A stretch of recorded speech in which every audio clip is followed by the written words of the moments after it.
यह कहा गया है कि धारा 1 में किसी बात के होते हुए भी, सूचना देने से छूट के होते हुए भी किसी लोक प्राधिकारी को सूचना तक पहुंच दी जा सकेगी, यानी सूचना प्रकट कर सकेगा वो, यदि सूचना के प्रकटन में लोकहित, संरक्षित हितों के नुकसान से ज्यादा है।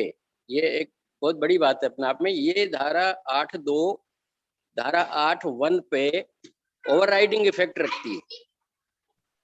तो धारा 8 के पाबंदियों के बावजूद अगर लोकहित ज्यादा सदता है, नुकसान, किसी को नुकसान होने से के बजाय, तो उसकी जानकारी दी जा सकती है। एक बात जो यहाँ अलग अलग हाई कोर्टों के और सुप्रीम कोर्ट का, खास करके कर्नाटक के मामले में कहा गया है कि उन पर सुप्रीम कोर्ट ने 1 लाख की पोस्ट लगा दी इंफॉर्मेशन कमिश्नर पर, और उन्होंने जमा भी करा दी। इस बारे में ध्यान देने लायक है धारा 21 RTA एक्ट की, जिसमें सद्भावना पूर्वक की गई कार्रवाई के लिए संरक्षण का प्रावधान है। RTA एक्ट के क्रियान्वयन के संबंध में, फैसले करने के संबंध में कोई भी प्राधिकारी, सूचना आयुक्त सहित लोक सूचना अधिकारी भी, अपीलीय अधिकारी भी और निजी व्यक्ति भी, अगर सद्भावना पूर्वक कोई भी कार्रवाई करता है तो उसको कानून का संरक्षण है, उसके खिलाफ कोई भी मुकदमा या अभियोजन की कार्रवाई नहीं की जा सकती। ये इस एक्ट में ही प्रावधान है। अब सुप्रीम कोर्ट ने कैसे इसके बावजूद पोस्ट लगाई, ये अपने आप में बहुत बड़ा प्रश्न चिन्ह है। दूसरा, जो एक तो फैसला है कर्नाटक हाई कोर्ट का है, मद्रास हाई कोर्ट ने एक फैसला दिया था कि सूचना मांगना है तो कारण बताना पड़ेगा, जो RTA एक्ट के मूल प्रावधान के खिलाफ है। इसी तरह गिरीश रामचंद्र पांडे वाला केस है, जिसके बारे में माननीय शैलेश जी ने हमें काफी कुछ बताया है।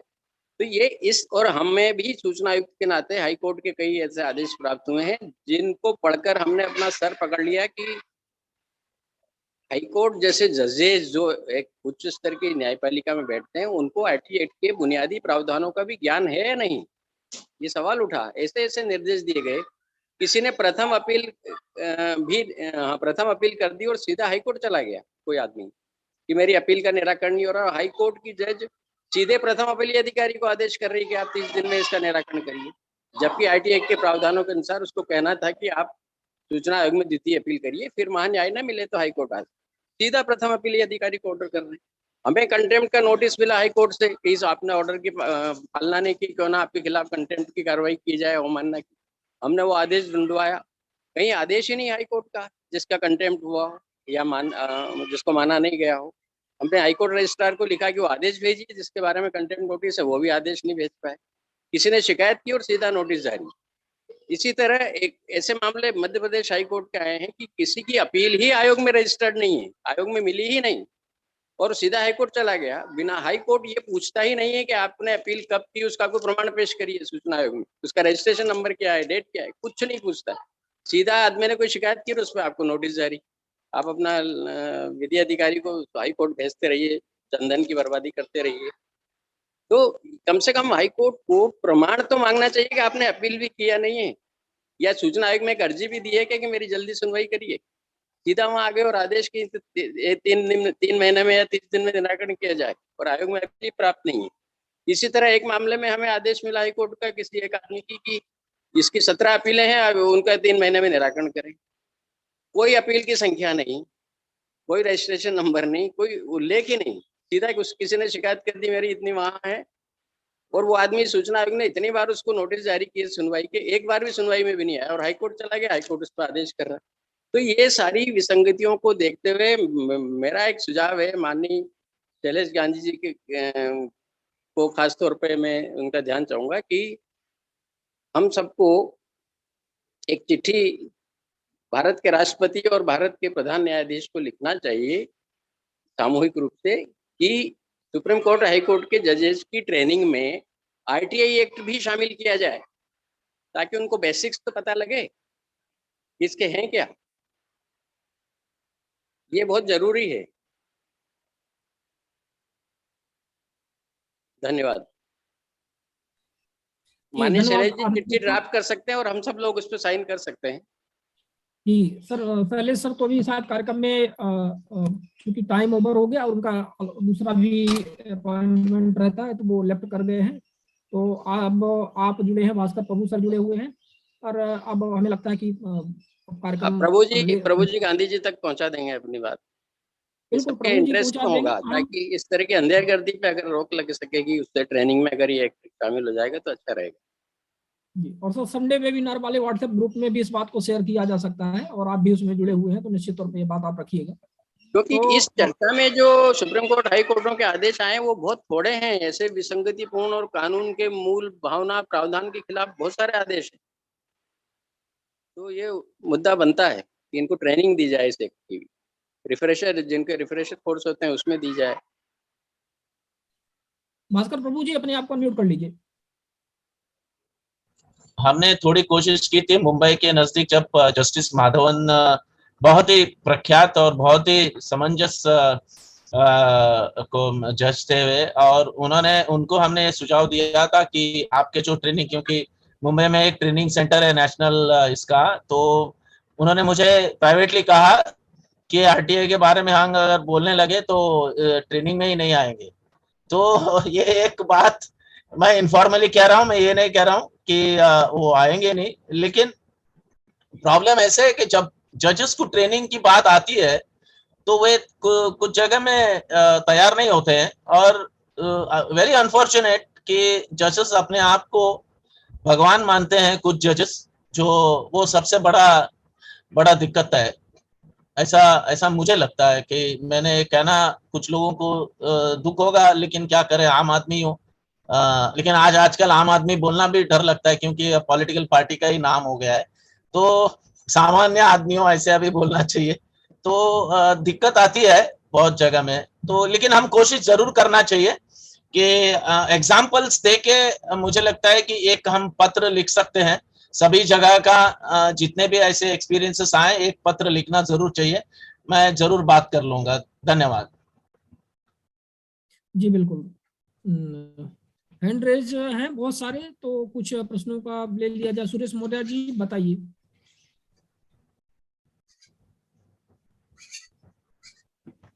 प्रवीण कुमार जी क्या पूछना चाह रहे हैं? सर मैंने पीछे काफी आईटीआई लगाई थी दिल्ली पोल्यूशन कंट्रोल बोर्ड में और सेंट्रल पोल्यूशन कंट्रोल बोर्ड में, परंतु खेद इस बात का है कि वहां से मुझे कुछ भी मतलब इंफॉर्मेशन नहीं मिली, और इंफॉर्मेशन के नाम पे उन्होंने मेरी आरटीआई घुमाते रहे। मेरा मुद्दा था ग्रीन टैक्स का, जो माननीय सुप्रीम कोर्ट ने लगाया था दिल्ली में ग्रीन टैक्स कलेक्ट करने के ऊपर, जो कि एमसीडी के टोल पे इकट्ठा होता था। एमसीडी दिल्ली सरकार के अंडर में आती है, लेकिन दिल्ली सरकार के अंडर में काम नहीं करती, वो उस पर बीजेपी गवर्न करती है। तो मैंने एक सिंपल सी आरटीआई लगाई थी कि अब तक दिल्ली सरकार के पास या एमसीडी के पास ग्रीन टैक्स के एवज में कितने रुपए इकट्ठे हुए, आज तक कोई जवाब नहीं हुआ, कोई जवाब नहीं। अंतकार उन्होंने, और कुछ नहीं हुआ, उन्होंने मेरी आरटीआई अपने सब जोन में डिस्ट्रीब्यूट कर दी, आरटीआई का हवाला देते हुए कि हमारे पर्टेन नहीं करती, और सब जोन से लेटर आ गया जी हमारे को पर्टेन नहीं करते, और आरटीआई बंद। ये तो एक हो गया। दूसरा, मैंने दिल्ली फायर सर्विस में लगाई थी आरटीआई कि आप मुझे बताएं कि आपने कितनी बार कितने स्कूलों को, दिल्ली के प्राइवेट स्कूल्स को कितनी बार आपने फायर सेफ्टी एनओसी दी है, क्योंकि एक सुप्रीम कोर्ट का ऑर्डर था जिसमें 3 मंजिल से ऊपर बिल्डिंग नहीं बन सकती। परंतु इस बात की हैरानगी है कि ऑर्डर तो ऑर्डर, वही वाली बात है, अभी हमारे एक सज्जन ने कहा था जो शायद महाराष्ट्र से हैं, कि ऑर्डर को सुनता कौन है, को देखता कौन है।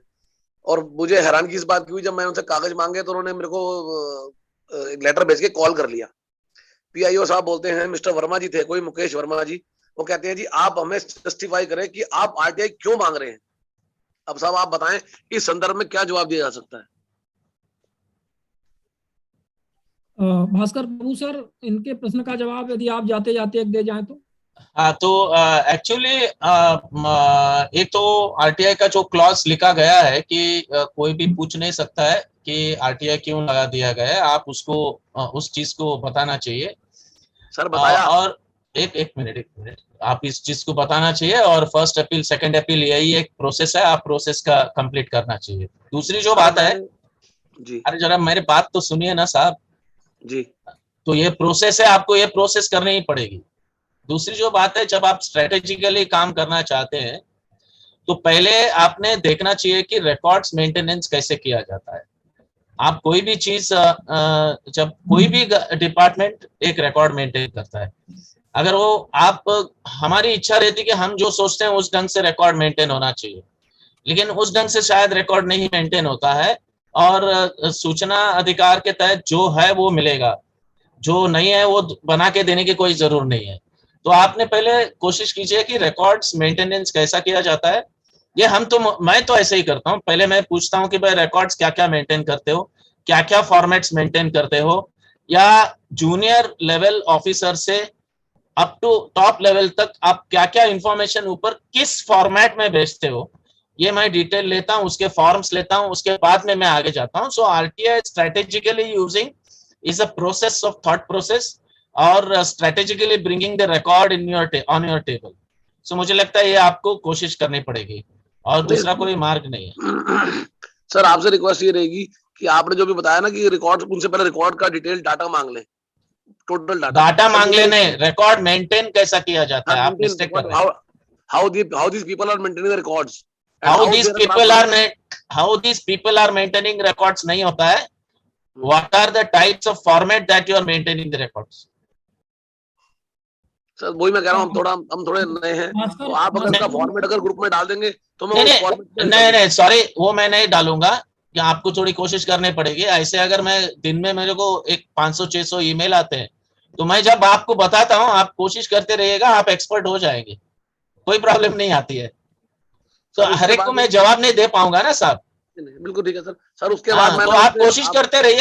आपको मैंने अभी बताया इधर डिटेल कि आप नहीं तो आप इंस्पेक्शन लीजिए, आपको इंस्पेक्शन के राइट्स हैं, आप जाओ उस ऑफिस में और कैसे रिकॉर्ड मेंटेन करते हैं फॉर्मेट देख लो, और आप सजेस्ट भी कर सकते हैं। ये रिकॉर्ड देखिए, सेक्शन 4(1)A क्या कहता है, आप पूरा पढ़ लीजिए।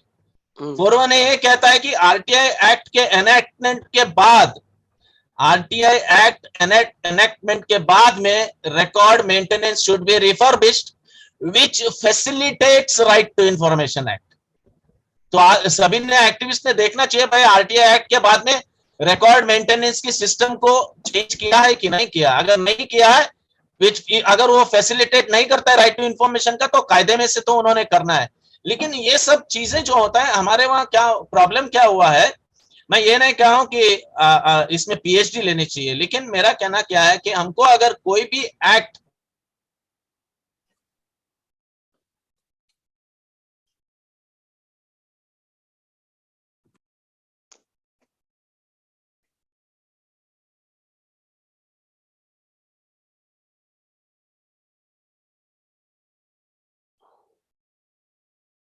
भास्कर प्रभु का, हमें लगता है कि भास्कर प्रभु सर का डिस्कनेक्ट हो गया, कुछ यहाँ पे टेक्निकल प्रॉब्लम आ गई है। और आत्मदीप जी कार्यक्रम में हैं अभी जुड़े। तो आत्मदीप सर, जैसे रिकॉर्ड मेंटेनेंस की जो बात आ रही है, भास्कर प्रभु ने कहा है और ये प्रवीण कुमार सेठी जी ने पूछा है, इससे कई बार वरिष्ठ कार्यालयों से पत्राचार और आदेश निर्देश आते रहते हैं, डीओपीटी के भी हैं या किसी भी कार्यालय के वरिष्ठ अधिकारियों से हैं। वो ये कहते हैं कि आपको इस तरह से मतलब दस्तावेज संधारित करने होंगे। तो एक प्रति आपकी यहाँ होगी, दूसरी प्रति इस कार्यालय में होगी, तीसरी प्रति यहाँ पे होगी, और ये अनिवार्य होगी। पर जब लोग सूचना अधिकारी मतलब जानकारी नहीं देना चाह रहे हैं, तो वो ये कहते हैं, हलफनामा में भी लिख के दे देते हैं कि ये जानकारी हमारे पास उपलब्ध नहीं है, मतलब हमारे कार्यालय में उपलब्ध नहीं है। तो इसको क्या माना जाए? इसको ये माना जाए कि उन्होंने वरिष्ठ कार्यालयों के या डीओपीटी के जो भी हैं संबंधित निर्देश का उन्होंने पालन नहीं किया, और चूंकि उन्होंने पालन नहीं किया तो इसके लिए फाइन के वो हकदार हैं, क्योंकि वो दस्तावेज उनके कार्यालय में होने चाहिए और एक संधारित्र नहीं है तो उपस्थित नहीं है वो दस्तावेज। तो इसके लिए कौन जिम्मेदार रहेगा? किसको इसको जिम्मेदार, पीआईओ को जिम्मेदार ठहराया जाएगा, या उस कार्यालय का जो वरिष्ठ अधिकारी होता है, मतलब जो उसका हेड होता है उस कार्यालय का, उसको जिम्मेदार ठहराया जाएगा? इसको किस प्रकार से इसका समाधान निकाला जाए? क्योंकि हमारे ही केसों में कुछ ऐसे अभी सूचना आयोग में मामला गया था, तो कुछ लोग सूचना अधिकारियों ने हलफनामा में लिख करके दे दिया है कि हमारे पास, हमारे कार्यालय में ये दस्तावेज उपलब्ध नहीं है। अब उसमें हमारी ये जिम्मेदारी बनती है, तो आयोग का निर्देश आया है, आदेश आया है कि यदि मैं उन दस्तावेज को कहीं से फाइंड करके धारा 18 की शिकायत करूंगा तो उन लोग सूचना अधिकारी के विरुद्ध तो कार्रवाई होगी। लेकिन सबसे पहले तो हम यही कहना चाहते हैं कि उनके वरिष्ठ कार्यालय यानी एडिशनल चीफ सेक्रेटरी या प्रिंसिपल सेक्रेटरी, वो उस विभाग का एक निर्देश था, पत्र था कि आपको इस तरह से दस्तावेज को संधारित करना पड़ेगा।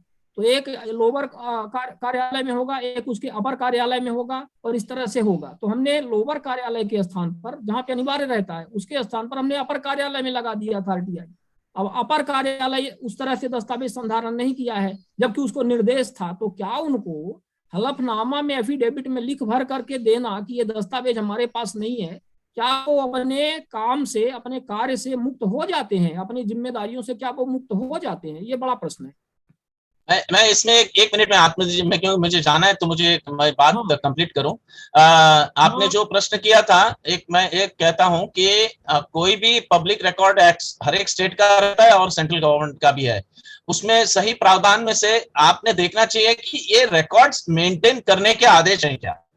अगर ये रिकॉर्ड मेंटेन करने के आदेश हैं तो जिम्मेदारी बनती है उस पब्लिक अथॉरिटी की, वो रिकॉर्ड मेंटेन करना है। अगर वो, और याद रखिएगा, रिकॉर्ड ऊपर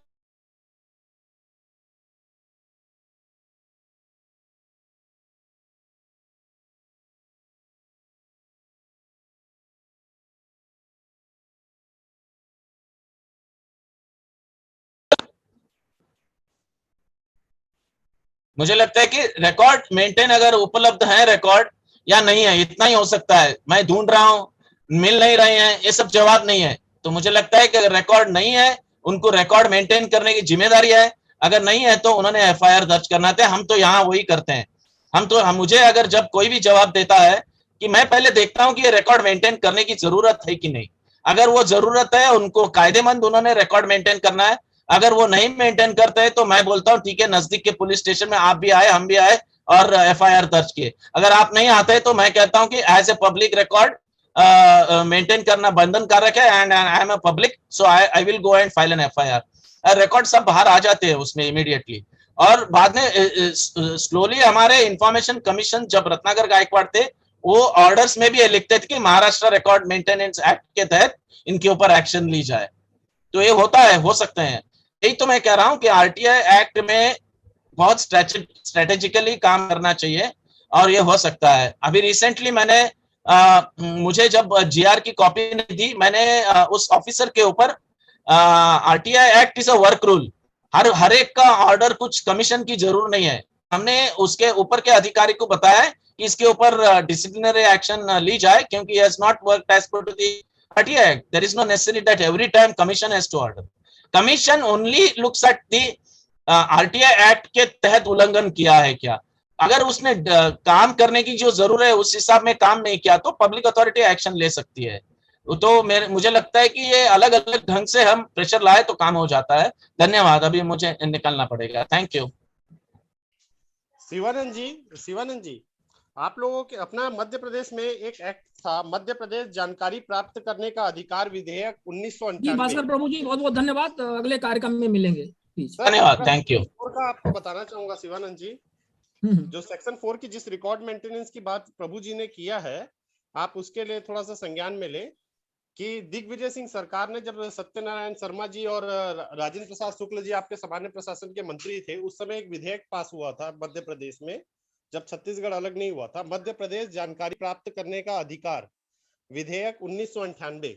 ये देश का सबसे पहला राइट टू इंफॉर्मेशन एक्ट था मध्य प्रदेश में, जो विधेयक पास हुआ था 1998 में, और ये इनेक्टमेंट भी हुआ था।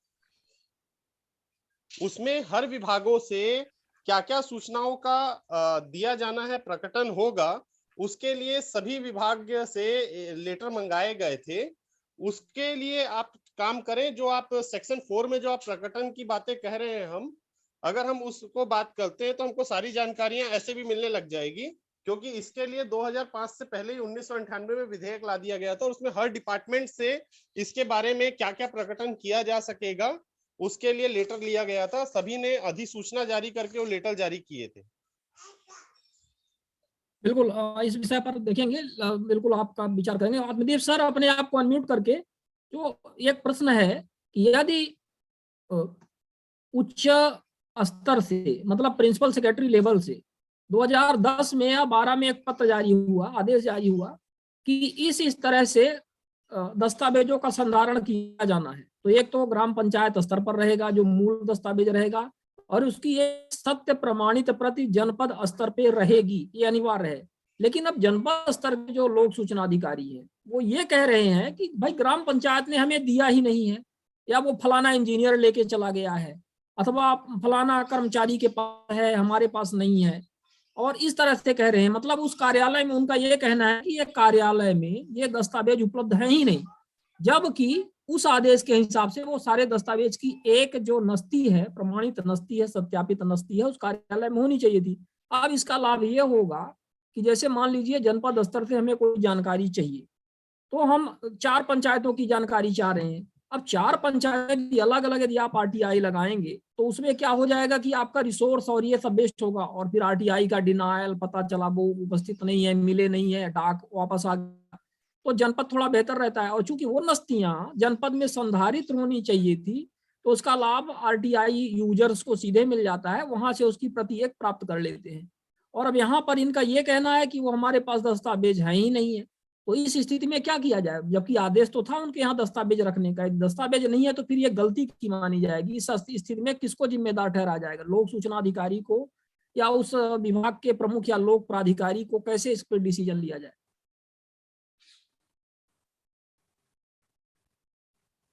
सर अपने आप को अनम्यूट कर लीजिएगा, अपने आप को सर अनम्यूट करना पड़ेगा सर आपको। हाँ जी हाँ, देखिए, पहली बात तो यह है शिवानंद जी की धारा 2 में जो सूचना की परिभाषा दी गई है उसमें यह भी है कि वो सब दस्तावेज भी सूचना की परिभाषा में आते हैं जिन तक लोक सूचना अधिकारी की पहुंच संभव है, हो सकती है, उसके ऑफिस में ना हो लेकिन वो मंगा के दे सकता है, ऊपर के ऑफिस में, कोई दाएं बाएं की शाखा में तो दी जा सकती है। दूसरा, जो आपने पूछा कि जिम्मेदारी किसकी जो रिकॉर्ड होना चाहिए और नहीं मेंटेन किया गया, तो इसकी जिम्मेदारी दोनों पर आती है। कई मामलों में लोक सूचना अधिकारी पे और काफी मामलों में लोक प्राधिकारी पर। लोक सूचना अधिकारी ग्राम पंचायत में ग्राम पंचायत का सचिव है या रोजगार सहायक है। अब उसको ग्राम पंचायत का रिकॉर्ड मेंटेन करने की, जो भी पैसा आया, किस योजना पे क्या खर्च हुआ, सारी डिटेल पंचायत के काम का संबंधी सारा रिकॉर्ड उसको रखना चाहिए, और वो मेंटेन नहीं करता है तो उसके लिए वही लायबल होगा, और ये इसका फैसला कुल मिला के फिर सूचना आयोग में ही जाके होगा। और कई मामलों में लोक सूचना अधिकारी छोटा कर्मचारी होता है, सारा रिकॉर्ड मेंटेन करना उसके हाथ में नहीं होता है, तो ऐसे मामलों में फिर लोक प्राधिकारी, उसके विभाग का जो वरिष्ठ अधिकारी है, जिसको ये सक्षम अधिकारी, वो जिम्मेदार ठहराया जाएगा। और एक बात और, जो माननीय प्रभु जी ने कहा, पब्लिक रिकॉर्ड एक्ट, उसके प्रावधान तो इस मामले में मायने रखते हैं। इसके अलावा धारा 4 के प्रावधान बहुत प्रासंगिक, जो धारा 4 में 17 बिंदु दिए गए हैं उसमें वो सब चीजें आती हैं उसके दायरे में, जो शिवानंद जी आप उठा रहे हैं मुद्दा, तो वो तो स्वतः प्रकट करना चाहिए और उसको उसका संधारण भी करना चाहिए। ये आरटी एक्ट में ही है।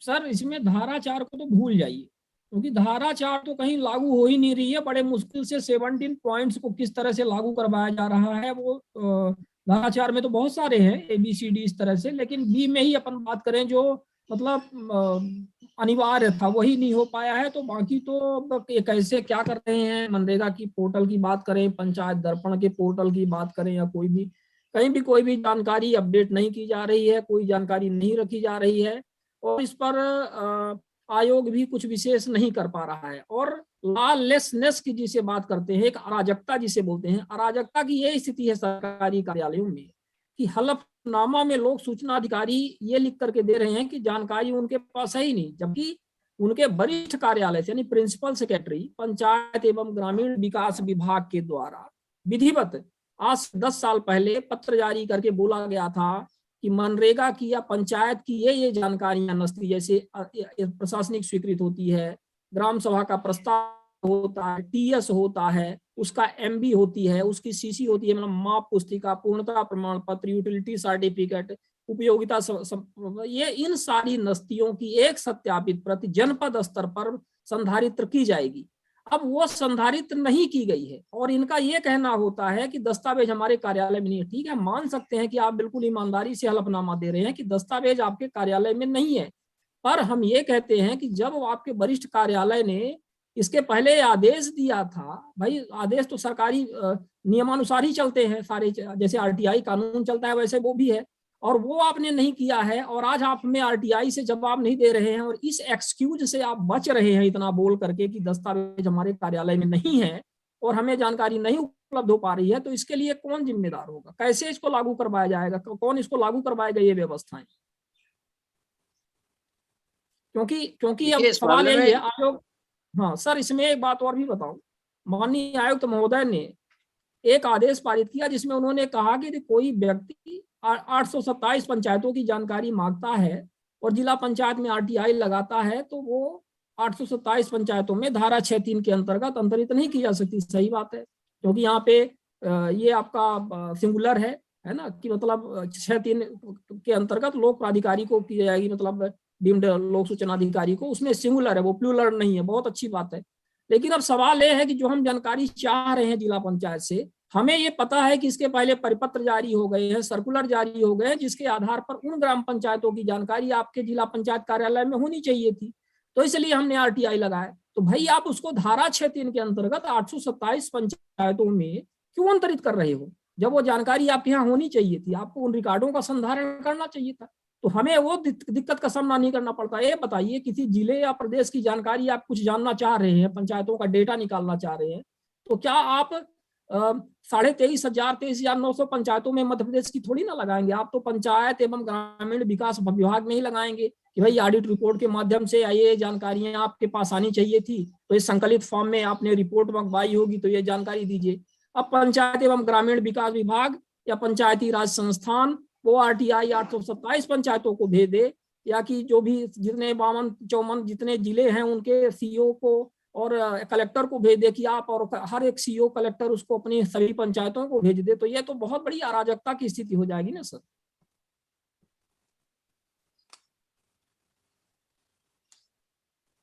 देखिए, जो आप कह रहे हैं उस मामले में तो जिला पंचायत या जनपद पंचायत जिससे आप जानकारी मांग रहे हैं, उसका जो मुख्य कार्यपालन अधिकारी है वो सक्षम अधिकारी होता है और रिकॉर्ड मेंटेन कराना भी उसी की जिम्मेदारी है, तो वो उत्तरदायी ठहराया जा सकता है सूचना आयोग के स्तर पर।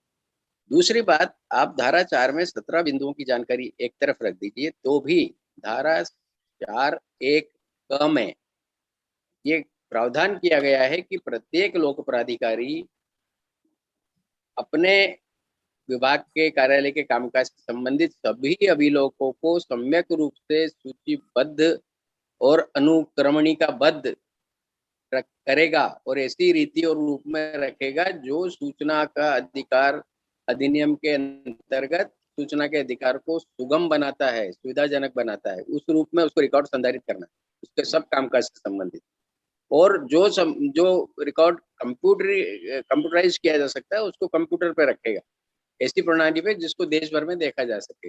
ये भी एक प्रावधान है धारा 4 में। आप जो बता रहे हैं उस मामले में इसका उल्लंघन है। इसके अलावा धारा 4 में उपधारा 2, 3 और 4 वो भी इस मामले में प्रासंगिक है। उसके क्योंकि समय हो रहा है उसकी डिटेल में नहीं जाना चाहेंगे अभी, लेकिन उन सबके वायलेशन का आरोप लगाते हैं उसके खिलाफ अपील की जा सकती है। बिल्कुल, मतलब ये तो अपील हुई है, लेकिन अपील में निराकरण मतलब उस तरह से नहीं हुआ सेटिस्फैक्टरी। हालांकि कि जिस तरह से ये जानकारियां कैसे सुलभ की जाए, ये इस विषय पर सर अपील का निराकरण नहीं हुआ कि यदि पंचायतों की जानकारी हमें चाहिए तो वो जनपद स्तर पर या जिला स्तर पर या कैसे एक जगह यूनिफाइड वे में मिल जाए या किसी पोर्टल पर मिल जाए। तो धारा 4 तो यहाँ पे बिल्कुल पूरी तरह से लागू नहीं हो रहा है।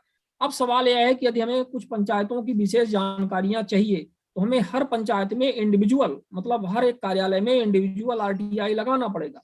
अब ये थोड़ा सा बहुत मुश्किल काम है कि मतलब यदि आपको कोई जानकारी चाहिए यूनिफाइड में तो मिल जानी चाहिए थी एक कार्यालय से। इसीलिए तो कार्यालय होता है, एक नोडल कार्यालय होता है। भाई हम यहाँ पे आपको मॉनिटर करेंगे। जनपद होता है कि वो अपने जनपद के अंतर्गत जो भी 150 पंचायतें आती हैं वो उनको मॉनिटर करता है, उनका नोडल कार्यालय होता है, और जो भी काम हो रहा है उसकी मॉनिटरिंग करेगा, दस्तावेज संधारित करेगा। और ये मतलब विधिवत ऐसा भी नहीं कि वो अपने मन से करेगा, बल्कि ऐसा नियम कायदा विधिवत ऊपर वरिष्ठ कार्यालय से, प्रिंसिपल सेक्रेटरी से या चीफ सेक्रेटरी से, उनको जीएडी से जारी किए गए हैं, लेकिन इसके बाद भी वो इसको फॉलो नहीं कर रहे। तो यहाँ पर सब जो मतलब पूरा डिस्कशन है वो यहाँ पर आ जाता है यदि आपको समग्रता में जानकारी कोई चाहिए, मान लीजिए आप किसी जिले की पंचायतों की जानकारी चाहते हैं, कुछ महत्वपूर्ण जानकारी, हालांकि सब जानकारी तो आप नहीं प्राप्त कर सकते, लेकिन कुछ मूल जो जानकारियां हैं यदि आपको वो चाहिए तो वो जानकारी आपको इन जिला और जनपद के कार्यालयों में नहीं मिलती है। ये बहुत एक मतलब आज भी ये ऐसी स्थितियां हैं। और ये वेब पोर्टल का हवाला दे देते हैं, तो मैं आपको बता दूं कि पंचायत दर्पण एक वेब पोर्टल था मध्य प्रदेश में जो पंचायत विभाग का था, वो पूरी तरह से अब डिस्फंक्शनल हो गया है। उस पोर्टल में कोई भी जानकारी अपडेट नहीं की जा रही है। जब जागरूक नागरिकों ने पंचायत दर्पण पोर्टल से जानकारियां एकत्रित कर करके शिकायत करना प्रारंभ किया, principal secretary, chief secretary, additional chief secretary, Panchayat Raj, तमाम फलाना ठिकाना जब शिकायतें पहुंचने लगी सैकड़ों की संख्या में, हजारों की संख्या में, तो इन महानुभावों ने क्या किया कि उसको अपडेट करना ही बंद कर दिया। अब आप समझ सकते हैं स्थितियां हो गई हैं, मतलब धारा 4 की और इस तरह से हमारे आरटीआई कानून की। तो ये सब है। और मनरेगा में भी आप जाएंगे तो मनरेगा में भी बहुत सारी जानकारियां आपको नहीं मिलती हैं। सोशल ऑडिट रिपोर्ट वगैरह की जानकारी नहीं मिलती है, ऑडिट रिपोर्ट की जानकारी वहां पे नहीं मिलती है, जबकि वो अनिवार्यता होनी चाहिए थी। वो सारी चीजें नहीं मिलती हैं, वो सारी जानकारी वैसे भी नहीं मिलती है आपको। मतलब ठीक है, कुछ जानकारियां तो मिल रही हैं, मनरेगा चूंकि सेंट्रल से है तो थोड़ा सा उसमें एक्टिव रहते हैं कंपेरेटिवली, लेकिन स्टेट वाली स्थिति बड़ी थोड़ा सा दुखद है। तो एक पंच परमेश्वर ऐप भी बनाया, पोर्टल भी बनाया था पंचायत और ग्रामीण विकास, वही उसी की बात कर रहे हैं, पंचायत दर्पण। ये सब जानकारियां उपलब्ध कराने। नहीं, इस समय तो बिल्कुल वो पुराने सरपंचों की तरह ही हो गया है जो प्रधान बन करके दोबारा आ गए हैं। तो आप समझ सकते हैं कि वे व्यवस्थाएं सरकार ने इस तरह से लागू की हैं कि पुराने हमारे प्रधानों के लिए वो यूजफुल रहे, ताकि उन्होंने जो भी गड़बड़ियां की हुई हैं वो ना दिखे। एक बात और भी है इसमें 5 साल पहले की जो प्रधानों ने मतलब काम किए हैं वो भी डेटा इससे उड़ा दिए गए ज्यादातर, आपको वो नहीं मिलते हैं। और जिन पंचायतों में ज्यादा शिकायतें हो रही थी उन पंचायतों को तो पहले उड़ा दिया गया है। लोग हमें कई बार ऐसा कहते हैं कि वो हमें पहले मास्टर रोल की जानकारी थी मनरेगा वगैरह में, अब मास्टर रोल ही नहीं दिख रहे हैं। तो ये स्थितियां हैं। तो ये थोड़ा सा आरटीआई कानून मतलब ठीक है, जानकारियां तो हो रही हैं, सब चीजें अच्छी पॉजिटिव खबरें आ रही हैं, लेकिन इसके बहुत सारे मतलब जो जिस स्तर पर हम लोग इसको मजबूत करने की दिशा में हम लोग काम कर रहे हैं कि ये रूट में जड़ में ये मजबूत हो। मतलब ये एक तरह से ये ग्रामीण स्तर पर, गांव के हर एक निचले स्तर पर आखिरी छोर के बैठे हुए व्यक्ति को इसका लाभ मिले, वो अभी भी मतलब थोड़ा सा दूर है, मैं ये बताऊंगा। और वो तब तक नहीं हो पाएगा सही, क्योंकि हम ये एक्सपेक्ट नहीं कर सकते हैं कि आरटीआई हर एक ग्रामीण व्यक्ति लगा पाएगा। उनको हम सिखा रहे हैं, लगाते भी हैं, बहुत सारी उनकी आरटीआई रिजेक्ट हो जाती हैं, क्योंकि वो उनमें कमियां तो रहती हैं। सीधी सी बात है, गांव का एक आदमी आरटीआई लगाएगा, वो उतना पढ़ा लिखा नहीं होता, या पढ़ा लिखा लड़के भी है फिर भी मतलब इतने कानूनी जानकार नहीं है, तो कहीं ना कहीं गड़बड़ कर देते हैं, कहीं कोई दस्तावेज उन्होंने नहीं भेजा, कहीं कुछ कर दिया, तो वो रिजेक्ट हो जा रही है। तो इसका एक ही तरीका है कि भाई जो जानकारियां निचले स्तर के व्यक्ति से संबंधित है वो जानकारियां सुओ मोटो धारा 4 के तहत पब्लिश की जाए। जो आरटीआई कानून का मुख्य उद्देश्य था कि ज्यादा से ज्यादा जानकारी पब्लिक की जाए जो आम आदमी के लिए है, वो हो जाए, और वो तो नहीं हो पा रहा है। अभी तो हम लोग 17 पॉइंट्स मैनुअल पे लटके हुए हैं कि मतलब वो हो जाए। हालांकि 17 पॉइंट्स मैनुअल से कुछ विशेष हासिल नहीं होगा, वो तो एक सामान्य सी बात है, चलिए वो जानकारियां आ जाएंगी जो अनिवार्यता के अंतर्गत आती है। लेकिन बहुत सारी ऐसी जानकारियां हैं जो मोर देन 95% है जो पब्लिक होनी चाहिए। जो योजनाओं से संबंधित जानकारी है, जो योजनाएं हैं इस तरह से, वो जानकारियां पब्लिक नहीं हो रही। और हमारे यहाँ पे साथियों ने हैंड रेज किया हुआ है, सब कहेंगे कि हमें पूछने का मौका नहीं मिल रहा है, तो एक एक करके देखते हैं। विवेक जी, ओप्पो A53, ऋतिक विश्वकर्मा जी, आप पूछिए। मेरा आपसे निवेदन है, झाबुआ से हूँ। मैंने एक, जब माता और पिता दोनों सर्विस में होते हैं, शासकीय सर्विस में, और पिता की मृत्यु होने के उपरांत उन्हीं की एक बेटी को नियुक्ति दी जाती है, अनुकंपा नियुक्ति, जो कि नियम के विरुद्ध है। जब माता पिता दोनों सर्विस में होते हैं तो अनुकंपा पात्रता नहीं होती है, किंतु यहाँ पर ऐसा हुआ है। जब मैंने उस संबंध में, अनुकंपा नियुक्ति के संबंध में जानकारी चाहिए, तो धारा 8(1)J के अंतर्गत मुझे बताया गया है कि यह सूचना हम सार्वजनिक नहीं कर सकते। तो धारा 8(1)(j) का हवाला देके हर वक्त यानी एक निजी जानकारी का हवाला देते हुए इन्हें रोक दिया जाता है, किंतु ये लोकहित का मामला है। अच्छा, इसमें आप लोकहित कैसे साबित करेंगे अनुकंपा नियुक्ति वाली? महोदय, क्योंकि माता और पिता जब दोनों सर्विस में हैं और वो सर्विस अनुकंपा हुई है, तो वो जब एक इस पद खाली हुआ था तो उस पद के लिए कोई और यदि अगर छोटे स्तर का व्यक्ति भी आवेदन करता है या वहां पे कोई और होता तो वो किसी न किसी के दायरे में आता, किंतु यहाँ तो एक पारिवार विवाद का मुद्दा आ गया है कि एक पारिवारिक भी है जिनके दस्तावेज मेरे पास है, फर्जी स्टाम्प लगाए हैं, पुत्री को दत्तक बता दिया गया है कि हमारी दत्तक पुत्री थी, किंतु वो पुत्री भी उन्हीं की है। फिर उसे कुंवारी दर्शा के और नियुक्ति दी है, किंतु वे शादीशुदा थी। उस दौरान के सभी जो दस्तावेज होना चाहिए वे जरूर मेरे पास है, किंतु जो मूल दस्तावेज चाहिए वो मुझे प्राप्त नहीं हो पा रहे हैं। ठीक है, इसमें आपको तो अपील पे जाना पड़ेगा, ये बात तो तय है कि इसमें आपको अपील पे जाना पड़ेगा। तो आप इसमें अपील पे जाइए। प्रथम अपील आपने कर दी क्या? जी, प्रथम अपील ही संभागीय अधिकारी लगेगा।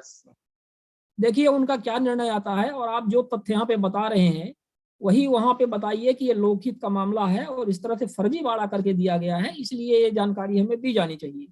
और दूसरी बात, प्रथम अपीलीय अधिकारी के समक्ष आप एक बात और भी रख दीजिएगा कि यदि 8(1)(j) का हवाला दे करके आपने जानकारी हमें देने से मना किया है तो कृपया आप हमें ये बता दें, ठीक है ना, ये हमें लिखित तौर पे आप बता दें कि क्या ये जानकारी यदि विधानसभा या लोकसभा में पूछी जाती तो आप नहीं देते, ठीक है ना। तो उनको लिखित तौर पे आप इनसे ले लीजिए और फिर वो क्या जवाब देते हैं, क्या निराकरण आता है, इसके आगे आप जाकर के उसकी फिर द्वितीय अपील करिएगा। अब आयोग में भी आपको यही पक्ष अपने रखने पड़ेंगे यदि यहाँ से भी निराकरण नहीं होता है तो। जी, धन्यवाद। विवेक जी, क्या पूछना चाह रहे थे? धन्यवाद दुबे जी। सर मैं ये जानना चाह रहा था कि सर आवाज आ रही है? सर आवाज आ रही है आपको? सर क्या अधिवक्ता जो होते हैं सर, क्या वो भी ITI लगा सकते हैं? एक सज्जन थे, हमने देखा था सर ग्रुप में, उनको ये बताकर लौटा दिया गया उनका आवेदन कि आप अधिवक्ता हैं और आप मुखबिर से फीस लेते हैं, इसलिए आपको ये सूचना नहीं दी जा सकती। नहीं, ये डिस्कशन का मामला है। हाल ही में मध्य प्रदेश में भी कुछ ऐसे जजमेंट तो नहीं है, आयोग ने तो कोई ऐसा जजमेंट नहीं दिया है, लेकिन कुछ विभागों से ये पत्र जारी हुए हैं, ऐसे आदेश कि वो अपना टाइटल जैसे जो शुरू में लगाते हैं एडवोकेट, जैसे एडवोकेट विवेक आप हैं तो है ना, तो आप एडवोकेट अपना नाम लगा करके नहीं मांग सकते, इस तरह से उन्होंने कुछ अनफंट निर्णय दिए हैं। हालांकि ये चैलेंजिंग है, इसको आयोग में वो किया जाना चाहिए। ऐसा कोई बात नहीं है कि आप टाइटल के साथ में, हाँ ये है कि यदि आप कोई NGO हैं या कोई ऐसे संगठन है, संगठन के नाम से आप RTI ना लगाएं, आप कोई अपने व्यक्ति के नाम से लगाएं। ज्यादातर ये आपका आयोग, हालांकि हम इसमें अब आत्मदीप सर हमारे बीच में जुड़े हुए हैं तो वही इस बात का बेहतर जवाब दे पाएंगे, वो स्वयं भी। सर इसमें थोड़ा सा बताएं इनको। हाँ आत्मदीप सर, इसमें कृपया आप बताएं इनका क्या समस्या का समाधान। अनम्यूट कर लें सर अपने आप को, अनम्यूट कर लें सर। हाँ, वो हमसे नहीं हो रहा है, हम कर रहे हैं तो आ रहा है कि आप करेंगे अनम्यूट। आप आ जाएगा सर, अब आ जाएगा जी। शिवानंद जी, एक तो आपने जो कहा था, जो पंचायतों से जुड़ा मुद्दा उठाया, उसमें जो प्रावधान है उसकी चर्चा तो हुई, लेकिन एक वैकल्पिक रास्ता यह है कि हम किसी भी विपक्षी विधायक के जरिए विधानसभा में प्रश्न लगवा के वो जानकारी मांग सकते हैं। हमें ध्यान है, एक बार भिंड के कांग्रेस विधायक चौधरी राकेश सिंह ने पूरे मध्य प्रदेश की ग्राम पंचायतों से संबंधित बहुत सारी जानकारियां एक साथ मांगी थी क्वेश्चन में, तो विधानसभा को उनको उपलब्ध करानी पड़ी थी करीब 2 लोडिंग ऑटो भर के, पता नहीं कितने मन वो जानकारी होगी, वो MLA भी नहीं पढ़ पाए होंगे, लेकिन उपलब्ध कराई गई। तो विधायक के जरिए भी एक ये वैकल्पिक रास्ता है। दूसरा, ये भाई अनुकंपा नियुक्ति की बात उठा रहे थे, तो अनुकंपा नियुक्ति पे लोक धन खर्च होता है तो उसकी जानकारी ITI के तहत देने योग्य, वो गोपनीयता की श्रेणी में नहीं आती है, धारा 8 या 11 के परिधि में भी नहीं आती है। और एक बात और जो उन्होंने कहा, विवाहिता पुत्री को अनुकंपा नियुक्ति दी, इस संदर्भ में अभी ताजा फरवरी 22 में ही सुप्रीम कोर्ट का फैसला आया है कि विवाहित पुत्री भी अनुकंपा नियुक्ति की अधिकारी है। वो पिता के उसमें उसके माता पिता के साथ उसके जो भी हक जुड़े हैं, शादी के बाद भी उनसे वो वंचित नहीं की जा सकती। तो कानूनन तो विवाहित पुत्री भी अनुकंपा नियुक्ति पा सकती है। क्या और इशू कोई बचा है ज्योति जी? जी और कुछ लोग हैं जो प्रश्न पूछ रहे हैं। अमर प्रधान, पूछिए अपना प्रश्न। हेलो, अब हमको जाना होगा। आवाज आ रही है? आ रही आवाज? हाँ, नमस्कार सर। नमस्कार जी, मैंने द्वितीय अपील की थी, 2 द्वितीय अपील थी। उसमें जनवरी में मेरी सुनवाई होनी थी यूपी में, उत्तर प्रदेश में। मैं बुलंदशहर से हूँ और कई बार आपसे बात भी हो चुकी है। तो सर, द्वितीय अपील में वहां मैंने अपने बेटे को भेजा था, क्योंकि मेरा स्वास्थ्य जो है कोरोना से ठीक, मुझे कोरोना हो गया था तो उससे ठीक नहीं रह पा रहा है। तो वहां बेटा ने मेरी प्रतिनिधि की थी, तो वहां उस टाइम पे कोरोना निकल आया, तो उसमें तारीख लगा दी उन्होंने। अब तारीख जो ऑनलाइन जो सुनवाई होनी थी, ये परसों 9 तारीख में, परसों पहले 5-6 दिन पहले, तो इसमें जो है उन्होंने मेरे बेटे को जो है प्रतिनिधि नहीं माना, क्योंकि 2 थी। एक पे मैंने अपने बेटे को बिठाया, एक पे मैं खुद बैठा कि अच्छा, बेटे को तो माना नहीं, क्योंकि उन्होंने स्क्रीनशॉट ले लिए और मना कर दिया कि बेटा ने प्रतिनिधि नहीं बैठेगा। अच्छा, दूसरी ये है कि मेरे लिए 2 बजे तक का समय था, 1:30 बजे, 1:45 बजे फोन आया, मतलब वो आया SMS कि आपकी सुनवाई किसी कारणवश, कारण नहीं बताया, किसी कारणवश नहीं हो पाई है, तो उसकी तारीख 7वें महीने में जाकर लगा। तो सर, इस बारे में कुछ सुझाव दीजिए कि प्रतिनिधि क्यों नहीं बन सकता मेरा बेटा? आज तो आप आम आदमी पार्टी के प्रतिनिधि लग रहे हैं कि? नहीं सर, मैंने पहले भी कहा था कि RTI में अगर जो वही टोपी वाली लगा के बैठे और उस पर मोनोग्राम, मैंने बहुत प्रयास किया कि इस पर कहीं मोनोग्राम बन जाए RTI वाला, तो वो मुझे नहीं बन पाया मेरा। हाँ, सुझाव आपका पड़ा जी। देखिए, आपके बेटा या आप किसी को भी भेजें, लेकिन एक अधिकार पत्र देना चाहिए कानूनन उसको कि ये असमर्थता है मेरी और मैं अपनी तरफ से अपने पक्ष प्रस्तुत करने के लिए अमुक को अधिकृत कर रहा हूँ और इनको भेज रहा हूँ। तो उसको स्वीकार करना अनिवार्य हो जाता है उसके लिए। और उनकी जगह अगर कोई और सूचना आयुक्त होता है जो सूचना मांगने वाले के प्रति सदाशयता रखता है, तो वो बिना अधिकार पत्र के भी क्योंकि पुत्र है, तो उसको मान लेना चाहिए। ताकि सर, मैं ये कहना चाहता, मैंने वो पत्र उनको लिख के दिया, वो वहां मान लिया, लखनऊ में तो मान लिया, क्योंकि वहां कोरोना निकल आया था, तो उसको जो है तारीख अगली दे दी।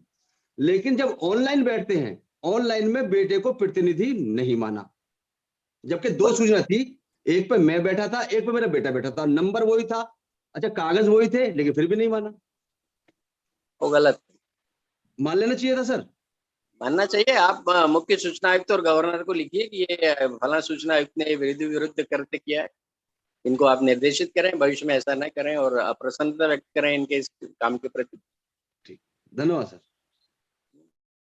चलिए ठीक है सर, अब कार्यक्रम को अपन यहाँ पे संपन्न करेंगे। हालांकि बहुत सारे लोग प्रश्न पूछना चाह रहे हैं, लेकिन आज हमें भी थोड़ा सा जरूरी काम से जाना है, तो सभी साथी क्षमा करेंगे, अगले कार्यक्रम में हम आपका प्रश्न जरूर लेंगे। बहुत बहुत धन्यवाद आत्मदेव सर और सभी लोग जो हमारे बीच में जुड़े, जस्टिस साहब जुड़े, गांधी सर, भास्कर प्रभु सर, राहुल सर, बहुत बहुत सभी साथियों को बहुत बहुत धन्यवाद। मिलते हैं फिर अगले कार्यक्रम में। शिवानंद जी, आपको भी धन्यवाद, लगातार 4 घंटे सतत संचालन करने के लिए। सारा भार